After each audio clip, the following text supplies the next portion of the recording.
Good morning dear AB school students.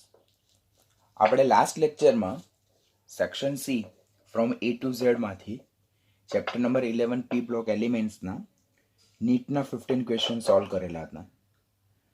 Now next આજના ટર્નમાં આપણે એમ્સના question complete કરશું અને આની સાથે આજના સેશનમાં આપણે સેક્શન સીના ક્વેશ્ચન સોલ્વ કરી નાખશું. ત્યાર પછી આપણે ટેક્સ્ટબુકની એક્સરસાઇઝ કે જે આઉટ ઓફ ટેક્સ્ટ છે અને એમાં થોડાક લોજિક રન કરવાના હોય તો તે એક્સરસાઇઝ વિશે ડિસ્કશન કરી નાખશું. So we start now AIIMS question. First of all, group 13 boron family. First question: in diboron the two hydrogen boron hydrogen angles are nearly 60 degree, 120 degree. Option B 95 degree, 120 degree. C 95 degree, 150 degree. અને D 120 and 180 degree. જ્યારે પણ આપણે ડાયબોરેનના બંધારણ વિશે learn કરતા હતા ત્યારે મેં તેમને કીધેલું હતું કે it's a important question for NEET exam point of view. આમાં તો ફક્ત એ લોકો બંધકોણનું મૂલ્ય પૂછ્યું છે, પરંતુ ડાયબોરેન એક એવો ટોપિક છે કે જેમાં ઘણા બધા કોર્નર ક્વેશ્ચન બને, like a 2 center 2 electron bond, banana bond, 3 center 2 electron bond, then after corner hydrogen, bridge hydrogen, પછી about their bond length. તો ડાયબોરેનનું સ્ટ્રક્ચર જે છે B2H6નું સ્ટ્રક્ચર, તો તે competitive point of view it's a important question. તો question number 16 ના વિશે discussion કરવા પહેલા આપણે ડાયબોરેનનું બંધારણ દોરીએ.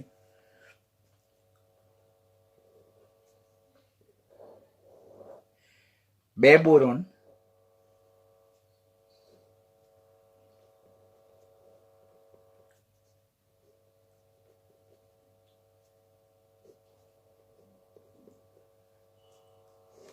ચાર હાઇડ્રોજન સાથે સમતલમાં જોવા મળે. ફર્સ્ટ ઓફ ઓલ, બે બોરોન એ ચાર હાઇડ્રોજન સાથે એક જ સમતલમાં જોવા મળે. આ જે hydrogen 1, hydrogen 2, hydrogen 3 and hydrogen 4, તો આ જે ચાર હાઇડ્રોજન છે તેને ટર્મિનલ હાઇડ્રોજન કહેવામાં આવે. જ્યારે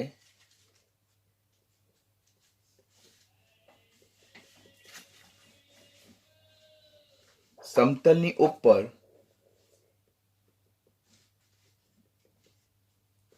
અને સમતલની નીચે hydrogen number 5 and hydrogen number 6 જોવા મળે. આ હાઇડ્રોજન નંબર 5 અને હાઇડ્રોજન નંબર 6 તેને આપણે બ્રિજ હાઇડ્રોજન કીધેલું હતું, અને આ જે બોન્ડ છે તેને આપણે બનાના બોન્ડ પણ કીધેલું હતું. હવે આ જે હાઇડ્રોજન, જે બ્રિજ હાઇડ્રોજન, જે સમતલની ઉપર છે, સમતલમાં બોરોન છે અને સમતલની નીચે હાઇડ્રોજન જે છે, તેના વચ્ચેનો બોન્ડ એંગલ, બંધકોણનું મૂલ્ય 97 ડિગ્રી છે, જે આપણે યાદ રાખવાનું છે. જ્યારે સમતલમાં આવેલા હાઇડ્રોજન, બોરોન અને હાઇડ્રોજન જે છે, તો તેના બંધકોણનું મૂલ્ય 120 ડિગ્રી છે.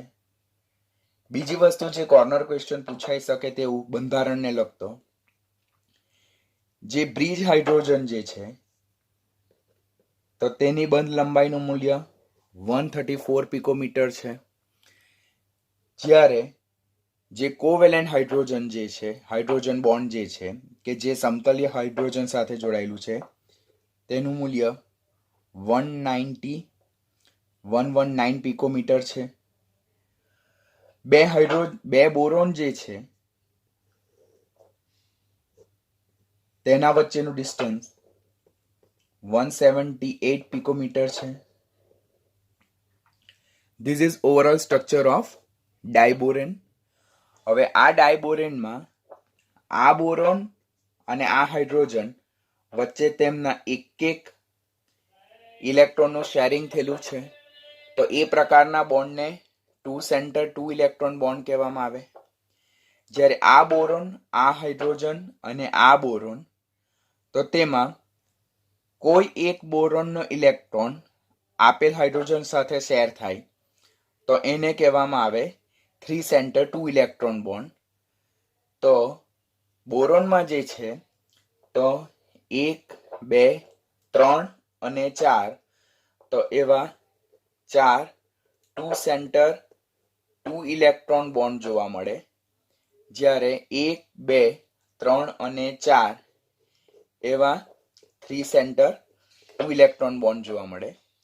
અને આ રીતે બોરોનનું જો બંધારણ જોવામાં આવે તો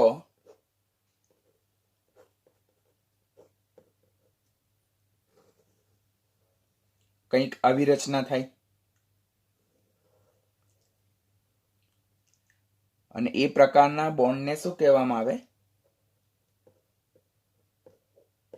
બનાના બોન્ડ કહેવામાં આવે.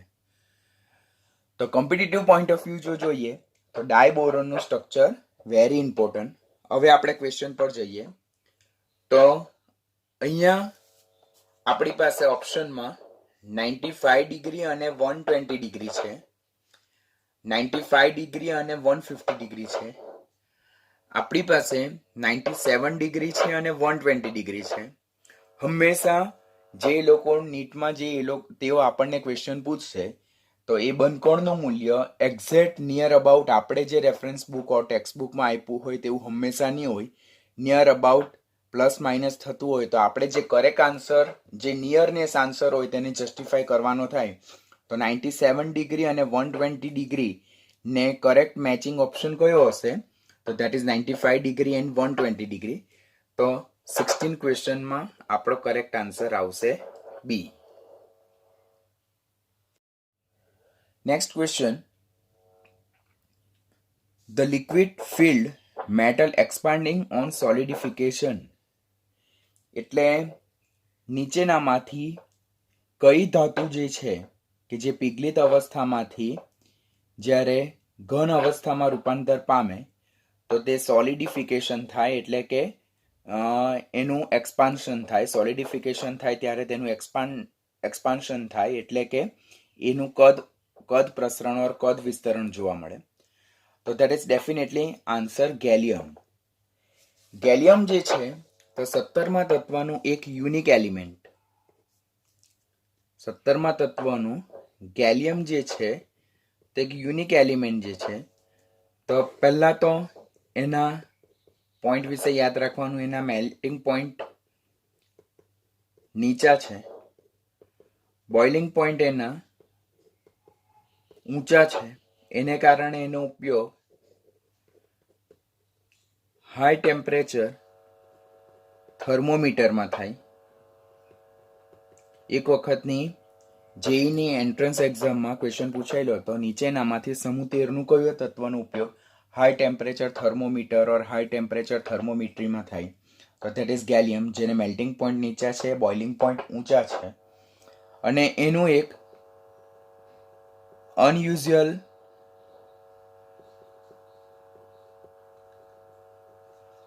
પ્રોપર્ટી પર છે કે જ્યારે એ લિક્વિડમાંથી સોલિડમાં કન્વર્ટ થાય છે તો ત્યારે એ શું થાય છે?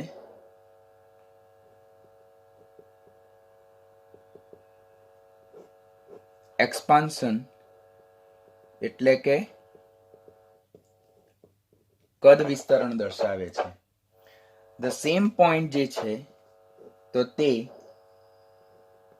જર્મેનિયમ પણ દર્શાવે છે અને બિસ્મથ પણ દર્શાવે છે. તો એ પણ આપણે કોમ્પિટિટિવ પોઈન્ટ ઓફ વ્યૂ યાદ રાખવાનું થાય.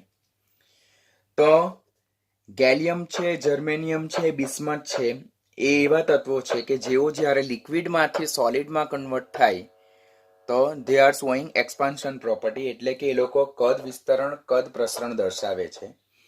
અને જેને કારણે જે ડેન્સિટી લિક્વિડ ફોર્મમાં હોવી જોઈએ અને જે ડેન્સિટી સોલિડ ફોર્મમાં હોવી જોઈએ ગેલિયમની, તો લિક્વિડ ફોર્મમાં જે ડેન્સિટી જે છે તેના કરતાં સોલિડ ફોર્મની ડેન્સિટી કેવી છે? ઓછી જોવા મળે છે. ગેલિયમની લિક્વિડ અવસ્થામાં જે ઘનતા જોવા મળે આપણને તેના કરતાં સોલિડ અવસ્થામાં ઘનતા શું જોવા મળે? ઓછી જોવા મળે. એના પાછળનું લોજિક શું છે? તો ઘનતા D is equal to mass by volume, એટલે કે દળના છેદમાં કદ. હવે કદ પ્રસરણ થાય એટલે કદ વધે છે, તો કદ વધશે, પરિણામે ઘનતા શું થશે? ઘટશે. જનરલી સોલિડ સ્ટેટ હોય, કોઈ એલિમેન્ટનું સોલિડ સ્ટેટ હોય તો એની ઘનતા વધારે જોવા મળે.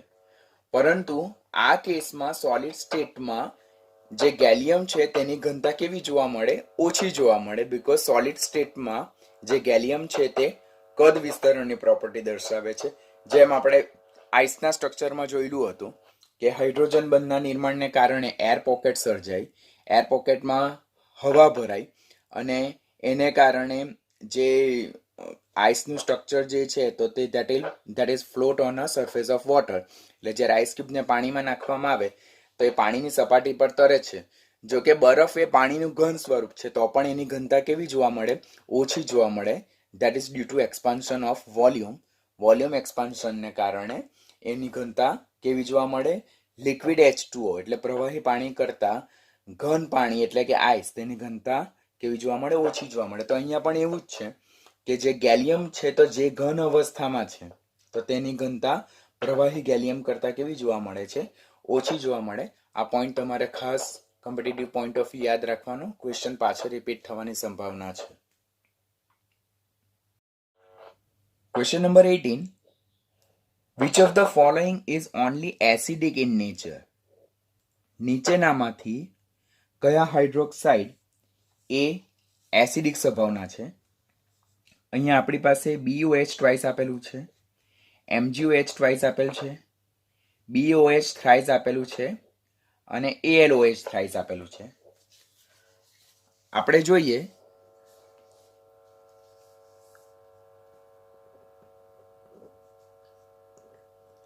BeOH ટ્વાઇસ છે આપણી પાસે, MgOH ટ્વાઇસ છે, BOH થ્રાઇસ છે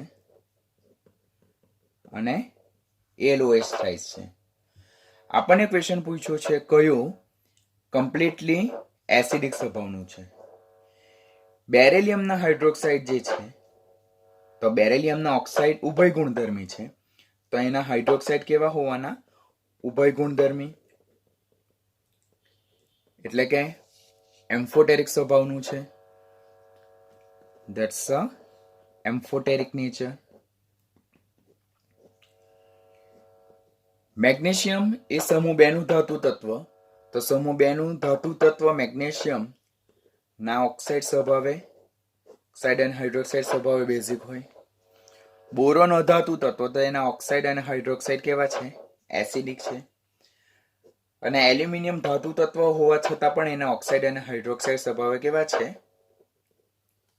એમ્ફોટેરિક, એટલે કે ઉભય ગુણધર્મી. ધેટ મીન્સ સમૂહ 13 નું પ્રથમ તત્વ બોરોન જે અધાતુ છે તેના ઓક્સાઇડ અને હાઇડ્રોક્સાઇડ સ્વભાવે કેવા હશે? એ એસિડ સ્વભાવના હશે. માટે ક્વેશ્ચન નંબર 18 માં આપણો કરેક્ટ આન્સર આવશે C. C will be our correct answer. Question number 20. Bauxite containing impurity of iron oxide is purified by. હવે જ્યારે રેડ બોક્સાઇટ હોય, રેડ બોક્સાઇટ કે જે આયર્ન ઓક્સાઇડ એટલે કે Fe2O3 ની ઇમ્પ્યુરિટી ધરાવતું હોય તો ત્યારે એને આપણે પ્યુરિફિકેશન બેયર પ્રોસેસથી કરીએ. આપણે ઓલરેડી 10th માં લર્ન કરેલું છે એલ્યુમિનિયમનું નિષ્કર્ષણ, extraction of aluminium, which is divided in 2 step. First one is a Bayer process and second one is a Hall Heroult process. Bayer પ્રોસેસમાં જે બોક્સાઇટ છે Al2O3 into XH2O, તેમાંથી આપણે શુદ્ધ નિર્જલીય એલ્યુમિના મેળવતા હતા, સોલિડ એનહાઇડ્રસ એલ્યુમિના. તો એને શું કહેવામાં આવે છે? Bear process. અને સેકન્ડ વન જે છે જેને હોલ હેરોલ્ડ પ્રોસેસ કહેવામાં આવે, તો તેમાં એલ્યુમિનામાંથી ઇલેક્ટ્રોલાઇટિક રિડક્શન કરીને આપણે એલ્યુમિનિયમ મેળવતા હતા, તો એને આપણે હોલ હેરોલ્ડ પ્રોસેસ કહેતા હતા. અહીંયા ક્વેશ્ચન શું છે? Bauxite containing impurities of iron oxide, એટલે Fe2O3 ની જ્યારે ઇમ્પ્યુરિટી હોય તો તેને દૂર કરવા માટે આપણે બેયર પ્રોસેસનો ઉપયોગ કરીએ. અને વ્હાઇટ બોક્સાઇટ જે હોય, જેમાં સિલિકાની ઇમ્પ્યુરિટી હોય, તો સિલિકાની ઇમ્પ્યુરિટી દૂર કરવા માટે આપણે કઈ પ્રોસેસનો ઉપયોગ કરીએ છીએ? સરપેક પ્રોસેસનો ઉપયોગ કરીએ છીએ. Now you may have doubt કે સર આપણે આ બધી પ્રોસેસ તો લર્ન નથી કરી, તો you should not worry about it, because આપણે 12મા ધોરણમાં મેટલર્જી ચેપ્ટર શીખવાના છે. મેટલર્જી ચેપ્ટરમાં આપણે જુદી જુદી ધાતુના નિષ્કર્ષણ અને પ્યુરિફિકેશન વિશે ડિસ્કશન કરવાના છે ખૂબ જ ડિટેલમાં. તો ત્યારે આ પોઈન્ટ ઓલરેડી ડિટેલમાં કવર થઈ જશે. પણ આ સાથે સાથે ક્વેશ્ચન સોલ્વ કરીએ છીએ તો જસ્ટ વી રફલી જે આપણા 10th બેઝના ટોપિક છે એટલે આપણે એને સાથે સાથે સોલ્વ કરશું. તો ક્વેશ્ચન નંબર 20માં answer C will be correct answer. Then in electrolysis of alumina oxide, that is alumina Al2O3, which of the following is added to accelerate the process? એટલે પ્રક્રિયાને ઝડપી બનાવવા માટે નીચેનામાંથી કયો પદાર્થ ઉમેરવામાં આવે છે? ઓપ્શન જોતા તમને તરત જ ક્લિક થશે, it will be cryolite, that is Na3Al(F6).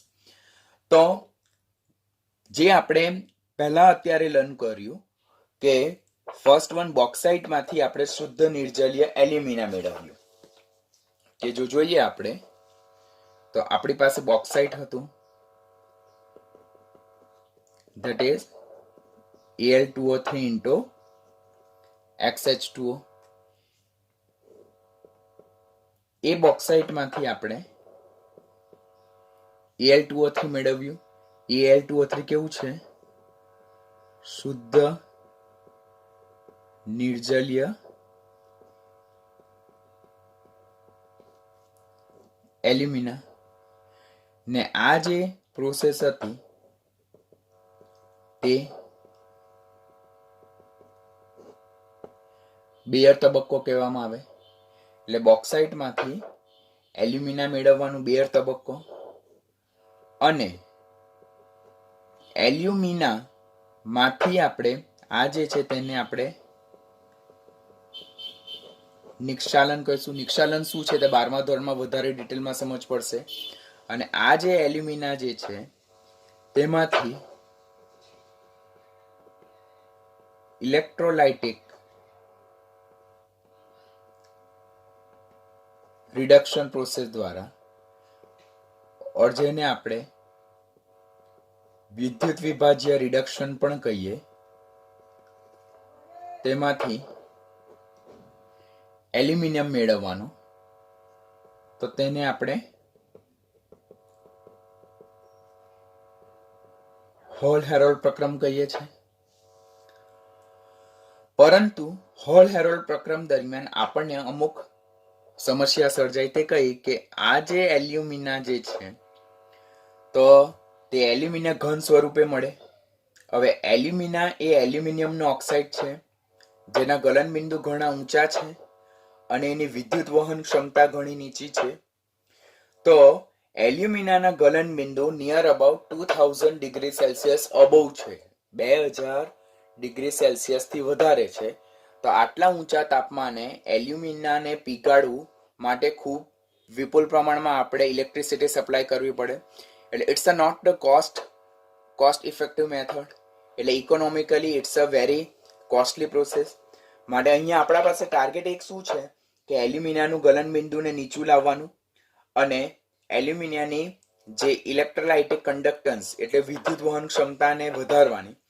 તો એલ્યુમિનિયાની ઇલેક્ટ્રોલાઇટિક કંડક્ટન્સ વધારવા માટે અને એનું ગલન બિંદુ નીચું લાવવા માટે આપણે વિદ્યુત વિભાજ્યમાં એટલે કે એલ્યુમિનિયામાં આપણે શું ઉમેરીએ છીએ? એક તો ક્રાયોલાઇટ ઉમેરીએ છીએ Na3Al(F6) પ્લસ એની સાથે શું ઉમેરીએ છીએ? Fluorspar, not feldspar, be careful, it's a fluorspar. તો આને ફ્લોરસ્પાર કહેવામાં આવે અને ક્રાયોલાઇટ કહેવામાં આવે. આ બંનેનું કાર્ય શું છે? તો જે એલ્યુમિના જે છે તેનું ગલન બિંદુ નીચું લાવવાનું અને એની વિદ્યુત વહન ક્ષમતાને વધારવાનું. સેમ ક્વેશ્ચન ઓલરેડી 12મા ધોરણમાં પણ વારંવાર પૂછાય છે. અત્યારે જ સેક્શન સી માં નીટમાં એક વખત પૂછાયો અને એમ્સમાં એવો જ ક્વેશ્ચન અત્યારે બી રિપીટ થાય છે અને પાછી પણ રિપીટ થશે. તો ક્વેશ્ચનને ખાસ ધ્યાનથી શીખવાનું. પહેલો તબક્કો બેયર તબક્કો છે, જેને નિક્ષાલન કહેવામાં આવે છે, અને બીજો તબક્કો હોલ હેરોલ્ડ પ્રક્રમ છે, જે વિદ્યુત વિભાજ્ય રિડક્શન છે, જે પ્યુરિફિકેશન સ્ટેપ છે. તો આ રીતે આપણે એલ્યુમિના જે છે તેમાં ક્રાયોલાઇટ અને ફ્લોરસ્પાર ઉમેરીને એલ્યુમિનાની વિદ્યુત વહન ક્ષમતા વધારી શકીએ છીએ અને એનું ગલનબિંદુ નીચું લાવી શકીએ છીએ. Next question, the purification of alumina is called, કે નીચેનામાંથી એલ્યુમિનાની કઈ પ્યુરિફિકેશન પ્રોસેસ છે? તો એલ્યુમિનાની purification can be done by the Bayer process. Just આપણે લર્ન કર્યું એમાંથી બધી અશુદ્ધિ દૂર કરી હતી ક્વેશ્ચનમાં, એટલે એમાં correct answer will be C. ને question number 23, in Hall process the main reagent is mixed with Na3AlF6 to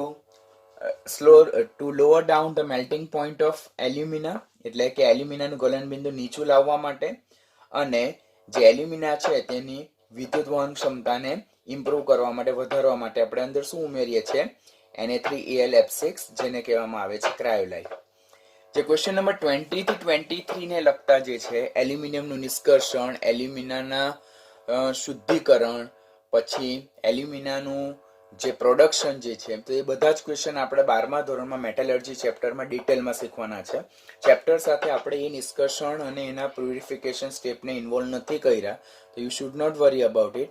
જ્યારે મેટલર્જી ચેપ્ટર સ્ટાર્ટ થશે ત્યારે આપણે એને ઓલરેડી ડિટેલમાં લર્ન કરી લઈશું. નાઉ એસર્શન રીઝનિંગ, હંમેશા કાળજી રાખવાની કે ઘણા બધા સ્ટુડન્ટ્સના જે માર્ક્સ જે વધારે જાય છે તો એસર્શન અને રીઝનિંગમાં જાય, બીકોઝ એસર્શન અને રીઝનિંગમાં જ you have to think very logically, કે જો તમારા કન્સેપ્ટ પરફેક્ટ ક્લિયર હોય અને તમને પર્ટિક્યુલર ઓલ રીઝન અને મિકેનિઝમ યાદ હોય તો જ તમે એસર્શન અને રીઝનિંગને સારી રીતે સોલ્વ કરી શકો. એના માટે તમારા જે લોજિક જે હોવા જોઈએ તો તે સારા હોવા જોઈએ, એના કન્સેપ્ટ તમારા ક્લિયર હોવા જોઈએ. ક્વેશ્ચન નંબર 24, AlNH36+3 એટલે એલ્યુમિનિયમનું અમોનિયા સાથેનું સંકીર્ણ does not exist in aqueous solution, એટલે જલીય માધ્યમમાં એલ્યુમિનિયમનું એમોનિયા સાથેનું આ સંકીર્ણ તેનું અસ્તિત્વ નથી, એ વિધાન છે. અને એનું જસ્ટિફિકેશન જે છે તો તે Al+3 being smaller ion possess high degree of hydration. એનું કારણ એમ આપ્યું છે કે એલ્યુમિનિયમ નાનું કદ હોવાને કારણે તેની જે જલીયકરણ પામવાની વૃત્તિ જે છે તો તે ઘણી વધારે છે. એનો પરિણામે જલીયકરણ અંશ વધારે છે. પરિણામે આ જે સંકીર્ણને પાણીમાં નાખવામાં આવે તો એ આ સંકીર્ણ સ્વરૂપે અસ્તિત્વ ધરાવતું નથી, પરંતુ એલ્યુમિનિયમની સરાઉન્ડિંગમાં શું આવી જાય? વોટર મોલેક્યુલ ગેધર થઈ જાય અને એમોનિયા છૂટું પડે છે. તો આ વિધાન છે, આ એનું કારણ છે. તો બંને વિશે આપણું શું મંતવ્ય? તો સેમ ક્વેશ્ચન તમે 12મા ધોરણમાં કોમ્પ્લેક્સ ચેપ્ટરમાં લર્ન કરવાના છો, પણ સાથે સાથે અત્યારે આપણે આ ચેપ્ટર એલ્યુમિનિયમને લગતું ચેપ્ટર છે, ગ્રુપ 30 ને લગતું, તો સાથે શીખવાનું. તો એસર્શન અને રીઝન બંને સાચા છે કે એલ્યુમિનિયમનું અમોનિયા સાથેનું સંકીર્ણ જે છે તો તે જલીય માધ્યમમાં અસ્તિત્વ ધરાવતું નથી, એ વિધાન પણ સાચું છે. અને એનું એક્સપ્લેનેશન જે છે તો એલ્યુમિનિયમ જે Al+3 તો તેનું કદ નાનું છે. હવે આપણને ખબર છે જેમ ધન આયનનું કદ નાનું હોય અને અસરકારક કેન્દ્રીય વીજભાર વધારે હોય તો વોટર મોલેક્યુલ્સને એટ્રેક્ટ કરવાની એની વૃત્તિ કેવી હોય? વધારે હોય. તો નાના કદના ધન આયનની સરાઉન્ડિંગમાં વોટર મોલેક્યુલ્સ વધારે પ્રબળતાથી જોડાય અને એનું જલીયકરણ વધારે માત્રામાં થાય. પરિણામે Al+3 નું કદ નાનું હોવાને કારણે અને તેનો અસરકારક કેન્દ્રીય વીજભાર વધારે હોવાને કારણે એ વોટર મોલેક્યુલને સ્ટ્રોંગલી એના તરફ અટ્રેક્ટ કરે. પરિણામે Al+3 આયન જે છે તો તેનું હાઇડ્રેશન થશે અને જે એમોનિયાના જે 6 મોલેક્યુલ્સ જે છે તો તે રિલીઝ થશે અને એની જગ્યાએ 6 એમોનિયાના મોલેક્યુલ્સની સરાઉન્ડિંગમાં 6 વોટર મોલેક્યુલ્સ અટેચ થઈ જશે. માટે ક્વેશ્ચન નંબર 24 જે છે તો તેમાં બંને વિધાન સાચા છે અને રીઝન જે છે તો એસર્શનનું કરેક્ટ એક્સપ્લેનેશન કરે. તો તેમાં આપણો આન્સર કરેક્ટ આવશે એ. સેકન્ડ વન છે, in water orthoboric acid behave as a weak monobasic acid. આપણે બોરિક એસિડ વિશે જ્યારે લર્ન કરેલું ત્યારે મેં તમને કીધું this is one of the very important question કે ઓર્થોબોરિક એસિડ જે છે તે પાણીમાં એ નિર્બળ મોનોબેઝિક એસિડ તરીકે વર્તે છે. યસ, નિર્બળ મોનોબેઝિક એસિડ તરીકે વર્તે છે. એમાંથી H+ રિલીઝ થાય છે. કેવી રીતે તો હું તમને અત્યારે એક્સપ્લેન કરીશ. આ પહેલું ક્વેશ્ચન છે. એનું કારણ શું છે? In water orthoboric acid is act as a proton donor. એટલે કે પાણીમાં ઓર્થોબોરિક એસિડ એ પ્રોટોન ડોનર તરીકે વર્તે છે, એટલે કે એનો પોતાનો પ્રોટોન આપે છે. તે સ્ટેટમેન્ટ કેવું છે? ખોટું છે. પહેલું સ્ટેટમેન્ટ એમ કહેવામાં આવે છે કે પાણીમાં orthoboric acid weak monobasic acid તરીકે વર્તે, નિર્બળ મોનોબેઝિક એસિડ તરીકે વર્તે, તો એ સાચું છે. લુઈસ એસિડ તરીકે વર્તે છે. અને એનું રીઝન પાણીમાં એ પ્રોટોન ડોનર એટલે પ્રોટોન દાતા તરીકે વર્તે, તો એ વિધાન કેવું છે? ખોટું છે. એટલે આ વિધાન સાચું, આ વિધાન ખોટું. તેમાં કરેક્ટ આન્સર આવશે સી. હવે આપણને ક્વેશ્ચન થાય કે સર એ કેવી રીતે થાય? તો બોરોનની વાત કરીએ, આપણે બોરિક એસિડની વાત કરીએ.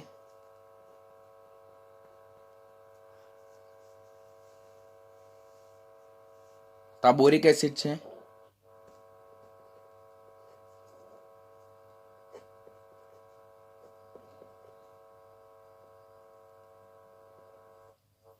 વોટર મોલેક્યુલ્સ છે. બોરિક એસિડ જો વાત કરીએ આપણે, તો બોરિક એસિડમાં બોરોનની OH સાથેના જે 3 બંધ બને છે અને એ સમૂહ 13 નું તત્વ છે, તો એના સરાઉન્ડિંગમાં કેટલા છે? 6 ઇલેક્ટ્રોન છે. Now it is deficient 1 lone pair of electron, એટલે એને એક ઇલેક્ટ્રોન યુગ્મની જરૂરિયાત છે. તો આ જે એક લોન પેર ઓફ ઇલેક્ટ્રોન છે તે કોણ સ્વીકારે? આ બોરોન સ્વીકારે. ધેટ મીન્સ આ જે આયન જે છે તે કોની પાસે જાય? બોરિક એસિડ પાસે જાય. અને સંકીર્ણ કયું બનશે? BOH4-, જેને આપણે આ રીતે પણ લખી શકીએ.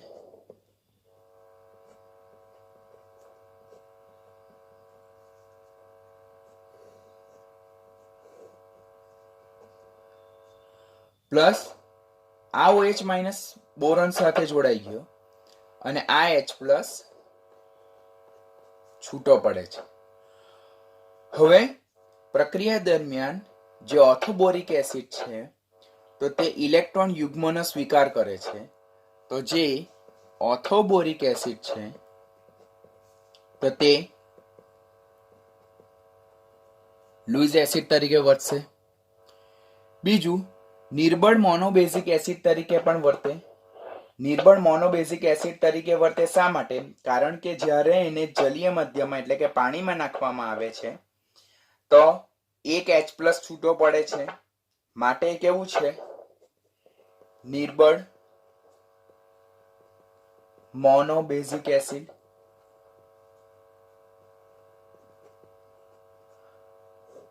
બટ જો ક્વેશ્ચન કહેવામાં આવે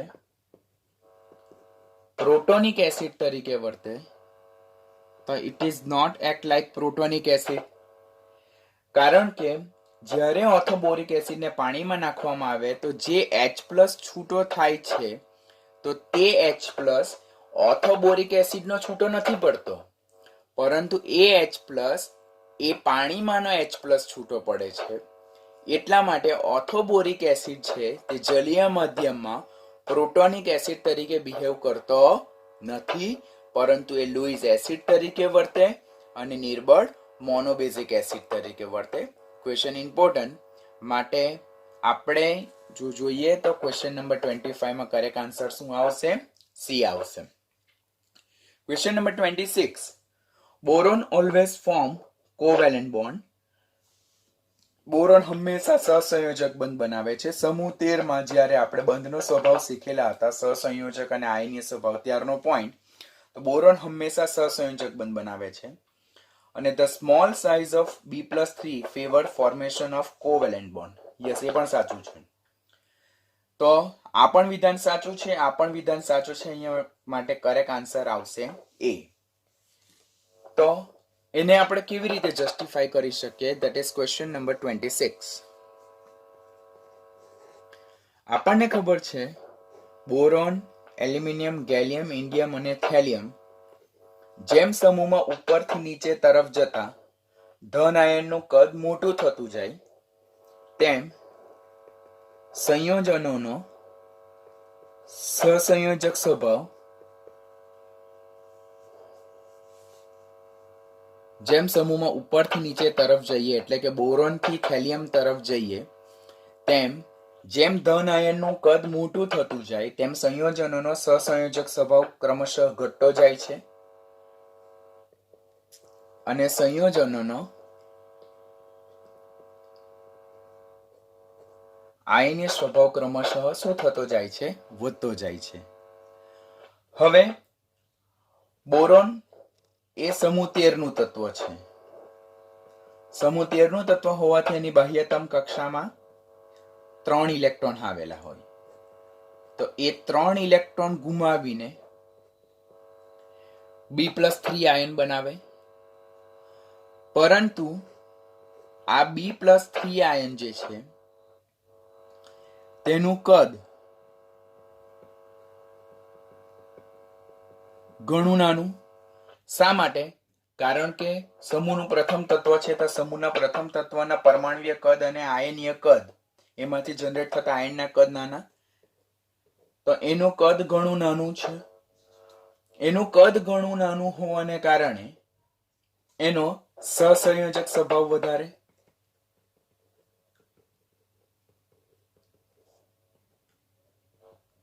કેમ? ફેઝાન્સ રૂલ આપણને શું કહે છે કે સંયોજનોનો કોઈ પણ સંયોજનો હોય તેનો સહસંયોજક સ્વભાવ જે છે તો તે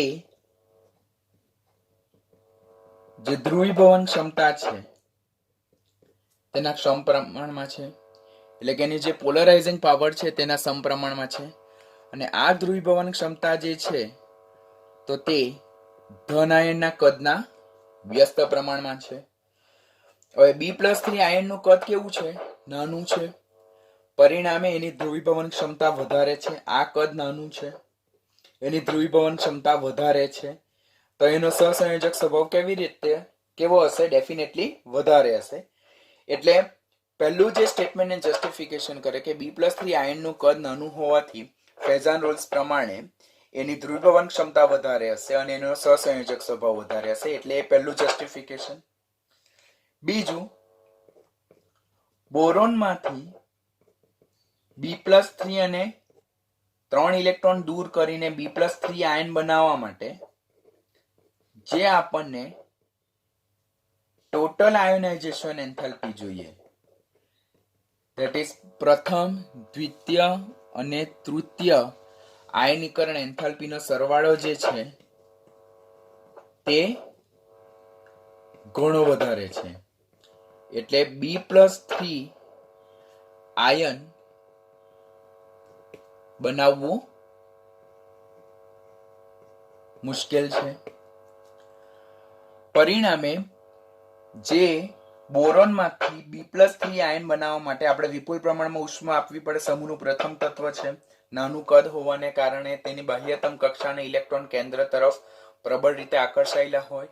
તો એ 3 ઇલેક્ટ્રોનને દૂર કરીને B+3 આયન બનાવવા માટે આપણે વિપુલ પ્રમાણમાં ઉર્જા આપવી પડે.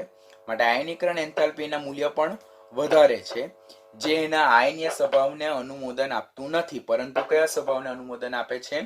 સહસંયોજક સ્વભાવને અનુમોદન આપે છે. આમ જોઈએ તો ક્વેશ્ચન નંબર 26 માં boron always form covalent bond, વિધાન સાચું. અને એનું નાનું કદ એ B+3 હંમેશા સહસંયોજક બંધ બનાવવાને પ્રેરણા આપે છે. તો એ પણ વિધાન સાચું છે. આની સાથે બોરોન ફેમિલીના એમ્સના ક્વેશ્ચન સોલ્વ થયા. હવે આપણે ગ્રુપ 14 એટલે કે કાર્બન ફેમિલીના એમ્સના ક્વેશ્ચન સોલ્વ કરવાનું સ્ટાર્ટ કરશું.